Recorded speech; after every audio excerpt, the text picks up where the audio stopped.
The humanitarian crisis in Gaza has reached a level beyond imagination. Particularly Gaza have fallen in endless darkness and despair.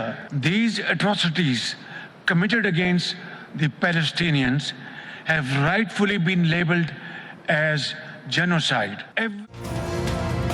Pakistan کا اسرائیل کو اسلحے کی فراہمی روکنے اور جنگی جرائم پر مقدمہ چلانے کا مطالبہ۔ سعودی دارالحکومت ریاض میں عرب لیگ سربراہی اجلاس سے خطاب کرتے ہوئے وزیر اعظم شہباز شریف نے کہا کہ غزہ پر اسرائیلی جارحیت کی تمام حدیں پار ہو چکیں، ہزاروں افراد شہید اور لاکھوں بے گھر ہو چکے۔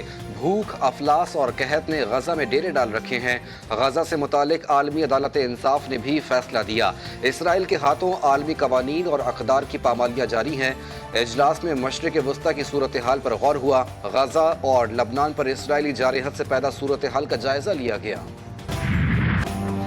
سعودی ولی عہد کا غزہ اور لبنان میں جنگ بندی کا مطالبہ۔ عالمی برادری ایران کی سالمیت اور خود مختاری کے احترام کے لیے اسرائیل کو پابند کرے۔ مشترکہ عرب اسلامی سربراہی اجلاس سے صدارتی خطاب میں شہزادہ محمد بن سلمان نے کہا کہ سعودی عرب فلسطینی علاقوں سمیت لبنان اور ایران پر اسرائیلی حملوں کی پرزور مذمت کرتا ہے، خود مختار فلسطینی ریاست کے قیام کی حمایت کرتے ہیں۔ اقوام متحدہ کی سلامتی کونسل اسرائیل کو اشتعال انگیز پالیسیاں روکنے پر مجبور کرے۔ عرب اسلامی غیر معمولی سربراہی اجلاس کا اعلامیہ جاری۔ اعلامیے میں غزہ پٹی میں اسرائیل کی جاری نسل کشی کی شدید الفاظ میں مذمت کی گئی۔ اعلامیے میں کہا گیا کہ اقوام متحدہ میں اسرائیل کی رکنیت معطل کرنے کے لیے عالمی برادری کو آمادہ کیا جائے۔ عالمی برادری اسرائیل کے لیے ہتھیاروں کی برآمدات روکے اور ترسیل پر پابندی لگائے۔ شہباز شریف کا کلائمیٹ ایکشن سمٹ میں شرکت کے لیے آج آذربائیجان جائیں گے۔ باکو میں 2 روزہ world leaders climate action summit ہو رہا ہے۔ یہ سمٹ ایسے وقت میں ہو رہا ہے کہ جب خبردار کیا گیا کہ 2024 میں درجہ حرارت کے ریکارڈ ٹوٹنے کا خدشہ ہے اور غریب ملکوں کے لیے موسمیاتی اثرات سے نمٹنے کے لیے ہنگامی مذاکرات ناگزیر ہیں۔ بدترین اسموک سے پنجاب کے لوگ پریشان۔ دھند کے باعث فضائی صورتحال انتہائی تشویشناک قرار۔ اسموگ نے صوبے کو چاروں طرف سے گھیر لیا، حد نگاہ صفر رہ گئی۔ مختلف مقامات پر موٹر وے بند۔ لاہور دنیا کے آلودہ ترین شہروں میں پہلے نمبر پر، ایئر کوالٹی انڈیکس 500 سے زائد ریکارڈ۔ اسلام آباد میں بھی اسموگ کے ڈیرے۔ ٹھل سمیت سندھ کے مختلف علاقے بھی دھند کی لپیٹ میں آ گئے۔ انڈس ہائی وے پر ٹریفک کی روانی متاثر۔ بیماریوں نے بھی سر اٹھا لیا، گلے، ناک اور سانس کے امراض میں اضافہ۔ لاہور میں اسموک کے تدارک کے لیے 8 بجے مارکیٹیں بند کرنے کے فیصلے پر دکاندار ناخوش۔ دکانداروں کا کہنا ہے کہ 8 بجے مارکیٹس بند کروانے والی پالیسی سمجھ سے بالاتر ہے۔ حکومت فیصلے پر نظر ثانی کرے ورنہ ہم سڑک پر آ جائیں گے۔ بند کروانے والی حکمت عملی ہے جو ہماری سمجھ سے تو بالاتر ہے۔ کیا 9 بجے 8 بجے کے بعد جو ہے وہ اسموک کے اثرات جو ہے وہ ختم ہو جاتے ہیں؟ 10 بجے کا ٹائم ٹھیک ہے کیونکہ شام کو یہ کھانے وغیرہ کا ٹائم ہوٹل وغیرہ شروع ہوتے ہیں تو لوگ شام کو پیسے کماتے ہیں، دن کو کوئی آتا نہیں ہے۔ 8 بجے مارکیٹس بند کرنے کا حکم نہیں دیا۔ لاہور ہائی کورٹ نے اسموک کنٹرول کرنے میں پنجاب کے سرکاری محکموں کو ناکام قرار دے دیا۔ حکومت نے ہدایات کے باوجود تعمیراتی کام بند نہیں کیے۔ 2 روز ورک فرام ہوم کی تجویز پر کوئی عمل درآمد نہیں کیا گیا۔ فٹنس نہ ہونے والی گاڑیوں کو 2000 نہیں بلکہ 1 لاکھ روپے جرمانہ کیا جائے۔ لاہور ہائی کورٹ کے ریمارکس پر سینئر صوبائی وزیر پنجاب مریم اورنگزیب کا اظہار افسوس۔ کہا جج صاحب کا احترام ہے، حکومت پنجاب کے تمام ادارے 8 ماہ سے اسموک کے خاتمے کے لیے دن رات کام کر رہے ہیں۔ ایڈوکیٹ جنرل پنجاب کی عدم موجودگی کا مطلب اسموک کنٹرول میں ناکامی نہیں۔